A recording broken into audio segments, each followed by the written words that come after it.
అది కూడా పరమ అమాయకత్వం గురించి మాట్లాడతాం.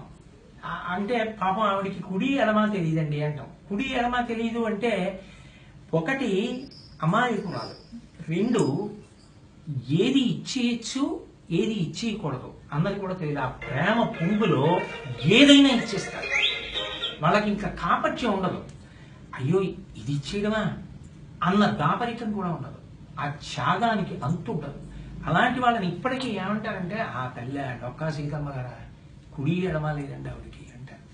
అది కీర్తించడానికి ఒక తెలుగు నానుడి అంతే. అంతేగాని అంటే ఈ వెర్రి గొల్లవాడు అనే దానికి ఏమన్నా మీనింగ్? వెర్రి గొల్లవాడు అన్న మాట తప్పు వాడకూడదు. అది దుర్యోధనాదులు కృష్ణుడి పట్ల ఏదో ధూర్తతనంతో అన్నారు కానీ అసలు కృష్ణుడు వెర్రి గొల్లవాడేది ఎవరు నమ్ముతారండి? పరిపూర్ణావతారం మహాజ్ఞాని భగవద్గీతలు ఇచ్చిన వాడు, ప్రస్థానత్రయంలో ఒకటి కృష్ణరాయ బాలం అంత గొప్పది. ఆయన వెర్రి గొల్లవాడేంటి? ఆయన ఏం వెర్రి గొల్లవాడు కాడు, అలా అనుకున్నవాడు వెర్రివాడు. అయితే మీ మీ పెద్దలు పూజ్యులు మీరు మా యాదవుల మీద మీ ఎటువంటి అభిప్రాయం ఉన్నది? మీ యాదవుల మీద నాకు పరమ పూజ్య భావన, పరమ స్నేహ భావన, ఎంతో పవిత్రమైన భావన ఉంది. నాకు ఎందరో మిత్రులు ఉన్నారు. ఇవాళ మీరు వచ్చారు, పరమ ప్రేమగా మా ఇంటికి పిలిచి నేను మాట్లాడలా.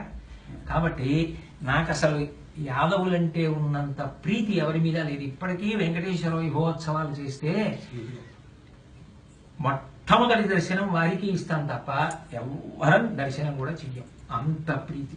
కాబట్టి ఆ విషయంలో మీకు సందేహమే అక్కర్లేదు. అయితే మా యాదవుల మీద మీకు మనసులో ఏ ద్వేషం లేదు?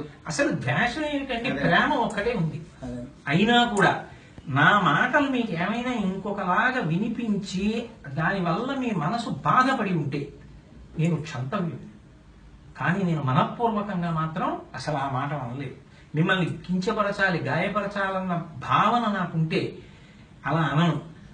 కాబట్టి భాగవతం చెప్పినప్పుడు ఎన్ని మాటలు నేను యాదవులకి పెద్దపీట వేసి మాట్లాడానో చదివితే వింటే ఆయనకు అసలు అటువంటి భావన లేదు అన్నది సుస్పష్టంగా కనపడుతుంది.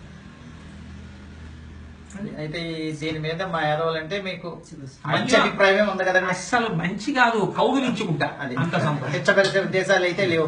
ఎందుకంటే అసలు కించపరచడం, ప్రేమ కలిగిన వాళ్ళని ఎవరైనా కించపరుస్తారండి? ఎందుకు కించపరచడం?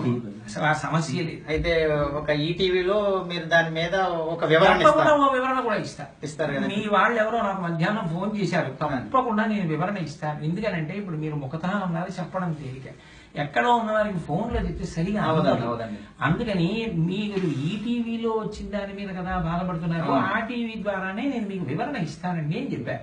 తప్పకుండా ఇస్తాను.